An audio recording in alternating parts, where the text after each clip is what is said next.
ان کو پتہ نہیں تھا محمد رسول اللہ صلی اللہ علیہ وسلم کا مقام، باوجود صحابہ ہونے کے یہ نہیں سمجھتے تھے کہ رشتے کا دکھ نہیں تھا، وہ تو سارے قیدیوں کی طرف نظر گئی تھی اور برداشت ہی نہیں کر سکتے تھے کہ ایک بھی قیدی دکھ میں ہو اور آپ آرام سے ہوں۔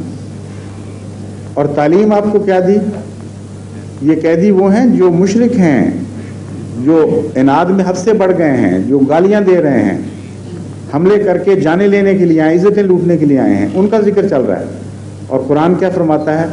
وَيُطْعِمُونَ الطَّعَامَ عَلَىٰ حُبِّهِ مِسْكِينًا وَيَتِيمًا وَأَسِيرًا، کہ یہ تو نفرتوں سے آتے ہیں تمہارے پاس تمہیں قتل کرنے کے لیے، اور محمد رسول اللہ صلی اللہ علیہ وسلم نے اپنے غلاموں کو اس شان کی تربیت دی ہے کہ وہ محبت کے نتیجے میں ان قیدیوں کو کھانا کھلا رہے ہوتے ہیں۔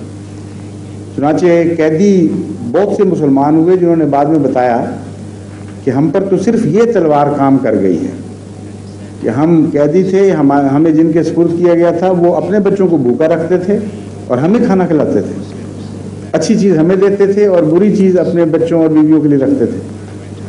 یہ وہ اسوہ ہے جو مجھے نظر آتا ہے کہ رسول اللہ صلی اللہ علیہ وسلم خوش ہوں گے اس سے، مجھے یقین ہے، اس لیے کہ میں اپنی طرف سے نہیں بنا رہا، اس لیے کہ میرے پاس سند ہے سنت محمد مصطفیٰ صلی اللہ علیہ وسلم کی، اس لیے کہ قرآن کی مہر لگی ہوئی ہے اس اسوے پر کہ یہ اچھا اسوہ ہے۔ یہ کون سی اسوے کی طرف بلا رہے ہیں جس سے رسول اللہ صلی اللہ علیہ وسلم خوش ہوں گے؟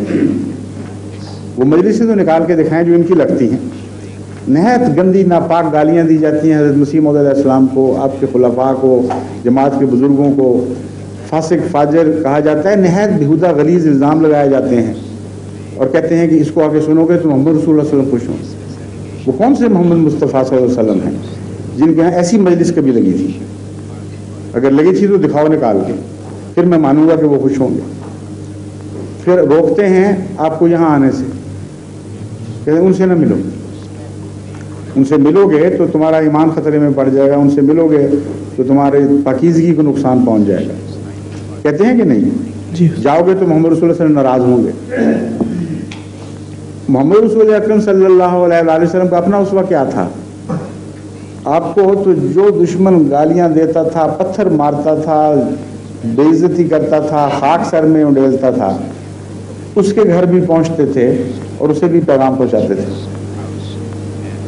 اپنے ماننے والوں کو کبھی آپ نے کسی بستی سے جانے سے نہیں روکا۔ جب باقی بستیوں نے اپنے دروازے آپ پر بند کیے ہیں تو آپ طائف گئے اور طائف کی سنگلاخ بستی کو جا کر پیغام دیا، اور اس وجہ سے کہ باقی بستیوں نے دروازے بند کر دیے ہیں، شاید یہاں خدا کا کوئی سعید فطرت بندہ مجھے نظر آ جائے، میں اس کو پیغام پہنچا دوں۔ اور انہیں پتھر مار کے نعوذ باللہ آپ کو انتہائی تکلیف پہنچائی، لہو لہان کر دیا۔ جس حال میں آپ باہر نکلے ہیں آپ کو علم ہے، زخموں سے نڈھال خون بہ کے جوتی پہ چلا گیا تھا اور جوتیاں بھر گئی تھی پھسلن سے، خون اپنے خون کی پھسلن سے، اور روایت میں آتا ہے کہ آپ سے چلا نہیں جاتا تھا، پاؤں پھسل پھسل کے جوتی سے باہر نکل رہا تھا۔ ایک نخلستان پہ جا کے دیوار پر بیٹھ کے آپ نے نہایت دردناک دعا کی، اے خدا اس قوم کو کیا ہو گیا ہے۔ اس وقت خدا نے فرشتے نازل فرمائے کہ اگر تو چاہتا ہو تو یہ دو پہاڑ ہیں، ان کو ان بستیوں پر میں اس طرح ملا دوں گا، یا خدا ملا دے گا، فرشتوں نے کہا کہ اس کا نشان مٹ جائے گا۔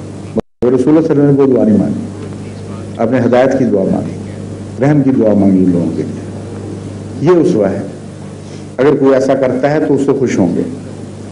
اگر یہ اسوہ ان علماء کا اسوہ ہوتا تو ان کو کہتے کہ احمدی اگر تمہیں پتھر بھی ماریں، تم پر ظلم بھی کریں، تب بھی جاؤ ان کے پاس، ان کو کہو کہ تم غلطی پر ہو، آؤ ہم صحیح راستے کی طرف تمہیں بلاتے ہیں۔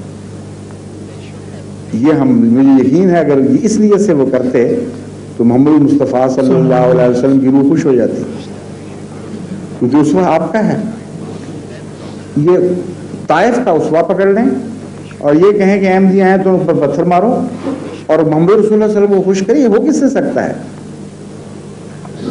اندھیرے کے بچے سے سورج تو خوش نہیں ہو سکتا۔ محمد مصطفیٰ صلی اللہ علیہ وسلم تو سورج ہیں، سراج منیرہ قرآن فرما رہا ہے آپ کو۔ اس لیے اہل ظلمت کا اسوہ پکڑے، اسی کی تعلیم دیں، اور رسول کریم صلی اللہ علیہ وسلم کو خوش کر رہے ہوں۔ اتنی سی معمولی عقل کی بات بھی ان کو سمجھ نہیں آتی۔ جزاک اللہ حضور۔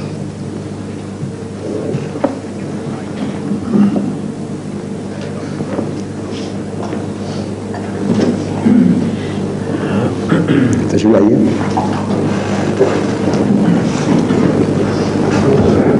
السلام علیکم جناب.